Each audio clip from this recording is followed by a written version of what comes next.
দেখুন, শেখ হাসিনার মানে ভারতে যাওয়া এবং তারেক রহমানের যুক্তরাজ্যে আসার মধ্যে তো পার্থক্য আছে। তারেক রহমান নিজের সিদ্ধান্তে রাজ্যে গিয়ে রাজনৈতিক আশ্রয় দীর্ঘদিন থেকেছেন, কিন্তু শেখ হাসিনা 2024 সালের 5ই আগস্ট বাংলাদেশের সামরিক বিমানে ভারত গিয়েছেন।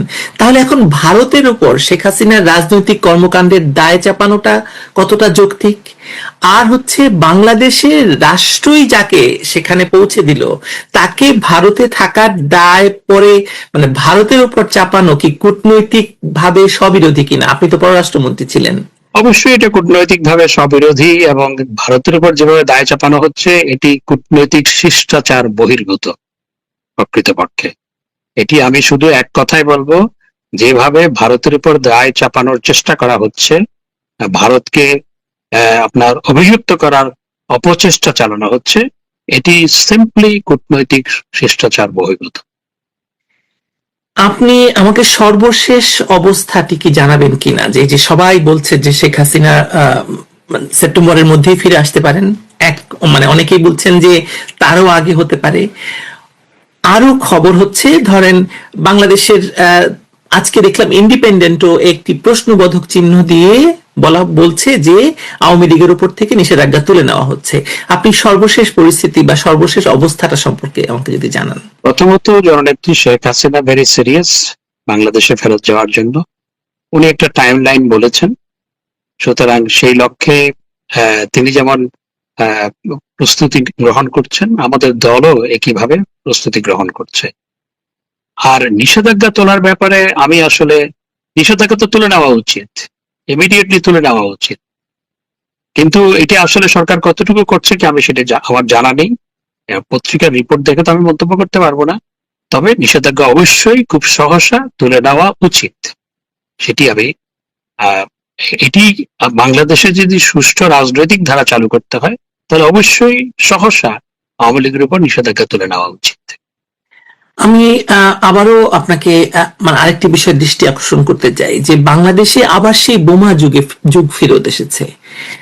আদালতে বোমা, আদালত চত্বরে আমরা বোমা বিস্ফোরণ দেখেছি, সারা বাংলাদেশে মানে কতগুলো জায়গায় বোমা বিস্ফোরণ দেখেছি। আবার সেই যুগটা ফেরত এসেছে। আবার মানুষ বলছে আবার সেই অন্ধকারের যুগ, মানুষকে অন্ধকারে মানে রেখে দেওয়ার যুগটা ফেরত এসেছে। এই যে ধরুন অবস্থাটা, এটা তো আসলে খুব রাতারাতি হয়নি। গত 2.5 বছর ধরে অব্যবস্থা, মিসম্যানেজমেন্ট, এবং গত পরশুদিন একটা রিপোর্ট বেরিয়েছে যে গত 1 বছরে $10 বিলিয়ন জ্বালানির ক্ষেত্রে খরচ হয়েছে, কিন্তু সেই জ্বালানির মানে তার কোনো প্রতিফলন আমরা দেখতে পাচ্ছি না। $10 বিলিয়ন কিন্তু আসলে কম টাকা নয়। ডক্টর হাসান মাহমুদ, আপনি এই জায়গাটা কিভাবে অ্যাড্রেস করবেন? ধরুন আপনারা যদি ফিরেও আসেন, ফিরে আসার পরে যে বাংলাদেশকে পাবেন, সেই বাংলাদেশ তো আবার সেই অন্ধকারের বাংলাদেশ, আবার সেই বোমা বিস্ফোরণের বাংলাদেশ। দেখুন, গত জুলাই আগস্ট, 24 সালের জুলাই আগস্টে আমাদের সরকার ক্ষমতায় আসার আগে বাংলাদেশ কিন্তু জঙ্গিবাদের অভয়ারণ্য ছিল। মনে আছে কোকুন অফ টেরর ছিল, টাইম ম্যাগাজিনের হেডলাইন ছিল কোকুন অফ টেরর। এবং 63 জেলায় একযোগে বোমা বিস্ফোরণ, 21শে আগস্টের গ্রেনেড হামলা, আমাদের বিভিন্ন নেতার সভায় হামলা চালিয়ে তাদেরকে হত্যা করা, বিভিন্ন জায়গায় আদালতে বোমা, এগুলো হয়েছিল। তো সেগুলো থেকে আমরা যখন সরকার গঠন করলাম 2008 সালে, আমরা সেখান থেকে বাংলাদেশকে কিন্তু জঙ্গিবাদ একেবারে নির্মূল করতে পেরেছি আমি বলবো না, আমরা জঙ্গিবাদকে দমন করে ফেলেছিলাম এবং বাংলাদেশকে অনেকটা জঙ্গিবাদ মুক্ত করে ফেলেছিলাম। নাটক ছিল আপনাদের, এবং তারা সবাই মুক্ত হয়ে এখন আবার কাজ করছে। নাটক তো তারা করেছেন, কারণ হচ্ছে এই সমস্ত জঙ্গিদেরকে ছেড়ে দেওয়া হয়েছে এবং জেলখানা লুট করে জঙ্গিরা শুধু ছাড়া পেয়েছে তা নয়, তারা আপনার অস্ত্র, কয়েক হাজার অস্ত্র তারা লুট করে নিয়ে গেছে, সেগুলো তো তাদের হাতে আছে। এখন তাদেরকে তো কাউকে আবার গ্রেপ্তার করা হয়নি, আবার অনেককে খালাস দেওয়া হয়েছে, একেবারে আদালতের মাধ্যমে খালাস দেওয়া হয়েছে। 21শে আগস্টের সবাই খালাস পেয়ে গেছে। 21শে আগস্টের গ্রেনেড হামলায় আমিও আহত, আমার শরীরে এখনো 40টার বেশি স্প্রিন্টার আছে, অনেকের 400 স্প্রিন্টার আছে, মোর দেন 500 আপনার আহত, 24 জন মারা গেছে। সে 21শে আগস্টে প্রকাশ্য দিবালোকে এমন একটা ঘটনা ঘটলো, সে 21শে আগস্টে যেভাবে আদালতের মাধ্যমে একটা রায় আনা হলো, অ্যাজ ইফ 21শে আগস্ট ঘটেই নাই। তো এইভাবে সব জঙ্গিদেরকে ছেড়ে দিয়ে, সব জঙ্গিদেরকে মুক্ত করে দিয়ে, আদালতের মাধ্যমে নির্দোষ করে দিয়ে যেটি হয়েছে, সেই কারণে আজকে বিভিন্ন জায়গায় বোমা পাওয়া যাচ্ছে। এগুলোর পিছনে এখন সেই জঙ্গিরাই কাজ করছে। এখন যদি এই জঙ্গি দমনের নীতি গ্রহণ করা না হয়, তাহলে এগুলো চলতে থাকবে, আরো অনেক কিছু ঘটবে, কারণ জঙ্গিরা তো সক্রিয় আছে। আর এবং 24 সালের 5ই আগস্ট যে ঘটনা ঘটেছিল, সেটিতে আসলে জঙ্গিদের নেতৃত্ব হয়েছিল এবং সন্ত্রাসী জঙ্গিদের নেতৃত্বে সেই ঘটনাগুলো ঘটেছিল। এবং যে সমস্ত মানুষের মৃত্যু হয়, তার বেশিরভাগ তো আপনার স্নাইপার দিয়ে হত্যা করা হয়েছে। সুতরাং তারা এখন আহ, এই সরকারকেও ফেলে দেওয়ার জন্য বা দেশে একটি অস্থিতিশীল পরিবেশ তৈরি করার জন্য এখন এই বোমাবাজি এগুলো করবে, এবং সে করার প্রচেষ্টা হচ্ছে, সেটারই আলামত দেখা যাচ্ছে। আমি 10 বিলিয়নের কথা যেটা বললাম, অনেকেই বলছেন এই 10 বিলিয়নের মধ্যে 9 বিলিয়ন নাকি পাচার হয়ে গেছে, কারণ হচ্ছে টাকা পাচারের এটা একটা মোক্ষম সুযোগ তৈরি হয়েছে। আপনারা কি এই বিষয়ে খোঁজ খবর রাখছেন কিনা? টাকা তো পাচার হচ্ছেই, টাকা পাচার হচ্ছে। এবং আপনার 10 বিলিয়ন মানে 1,25,000 কোটি টাকা বর্তমান, বা 1,22,000 বা 25,000 কোটি টাকা ডলারের মূল্যমান অনুযায়ী। তো এই টাকা যে খরচ হয়েছে, এবং দেখুন আগে ভারত থেকে কেন বিদ্যুৎ, ভারতের কোম্পানিকে কেন বিদ্যুতের কন্ট্রাক্ট দেওয়া হলো, কেন ভারতের সাথে পাইপলাইন, আপনার তেলের জন্য, জ্বালানির জন্য পাইপলাইন স্থাপন করা হলো, সে নিয়ে অনেক কথা, অনেক সমালোচনা। তো ইউনূস সাহেব এসে প্রথমেই কিন্তু আদানির বিলগুলো পে করে দিয়েছে। এবং এই সাম্প্রতিক জ্বালানি সংকটের সময় ভারত থেকে যদি জ্বালানি না আসতো, তাহলে কিন্তু বাংলাদেশে কি যে পরিস্থিতি দাঁড়াতো, I don't know, I can't imagine in fact.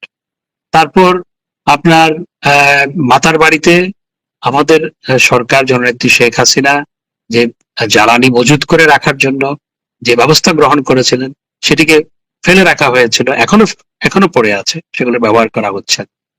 সুতরাং এই টাকা যে পাচার হচ্ছে, এটি তো একেবারে স্পষ্ট, টাকা তো অবশ্যই পাচার হচ্ছে।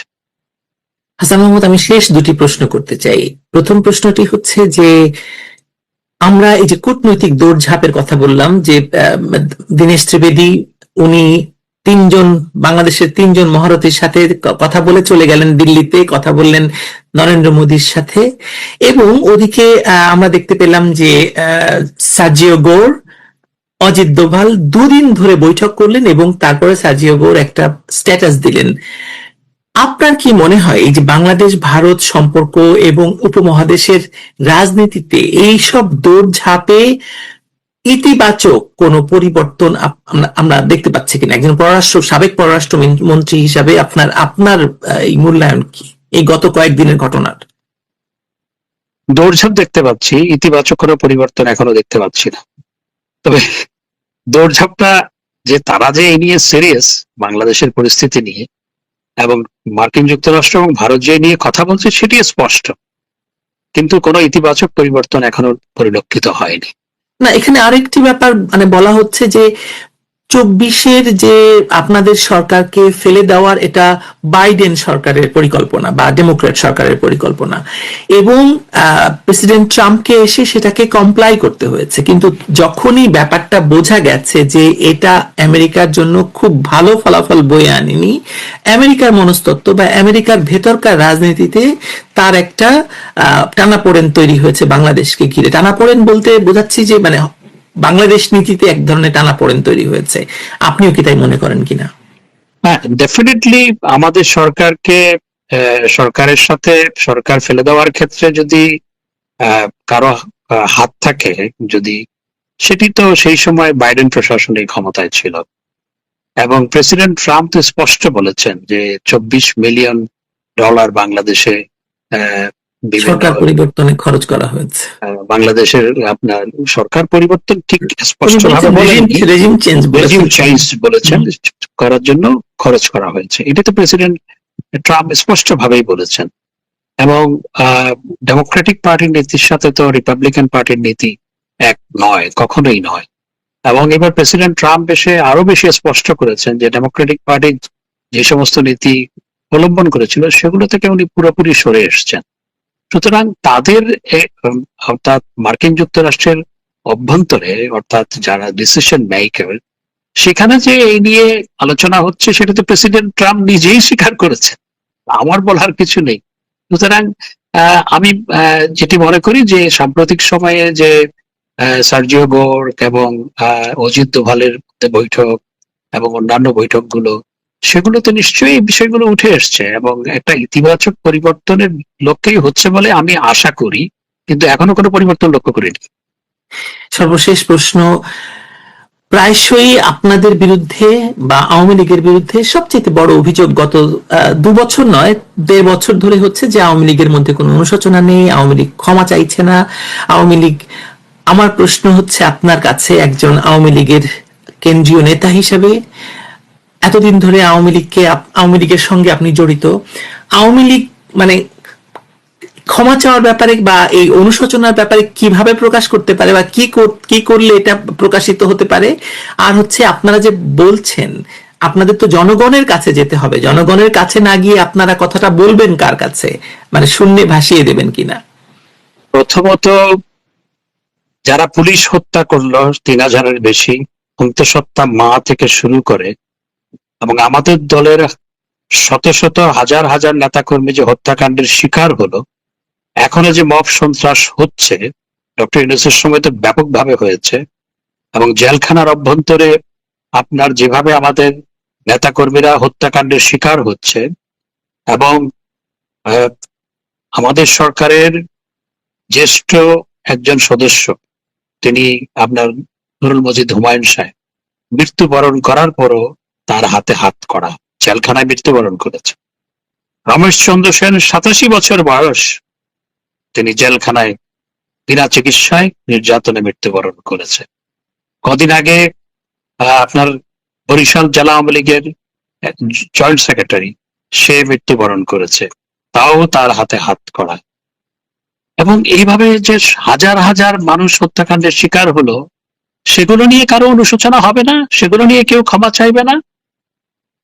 নাকি এই যে পুলিশ হত্যা হলো, অন্তঃসত্ত্বা পুলিশ থেকে শুরু করে আমাদের দলের শত শত নেতাকর্মী আপনার হত্যাকাণ্ডের শিকার হলো, সেগুলোকে যে ইনডেমনিটি দিয়ে দেওয়া হলো, এবং সেটিকে যে বিএনপি সরকার ক্ষমতায় এসে সেই ইনডেমনিটি অর্ডিন্যান্স বা আদেশকে তারা যে আইনে রূপান্তর করলো, সেটি কি বাদ দেওয়া হবে না? সেটাকে বিচারের আওতায় আনা হবে না?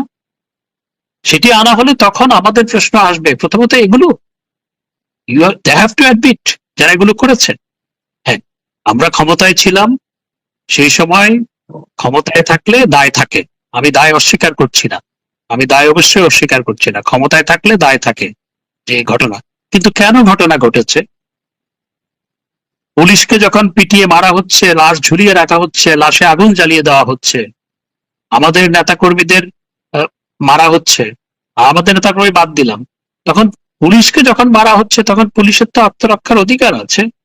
দুনিয়ার সব জায়গায় এটি হয়, ইউরোপে হয়, আপনি ইউকে তে আছেন, সেখানেও হয়, আপনার ইয়েতে আপনার মার্কিন যুক্তরাষ্ট্র একই ঘটনা হয়, পুলিশের উপর আক্রমণ হলে পুলিশ হাসান মাহমুদ, এটার তো একটা সুষ্ঠু তদন্ত হতে হবে, তদন্তের মাধ্যমে একটা বিচার প্রক্রিয়ায় যেতে হবে, সেটাই তো তদন্ত প্রক্রিয়ায় তো বন্ধ করে দেওয়া হলো আপনারা যেটা করেছিলেন।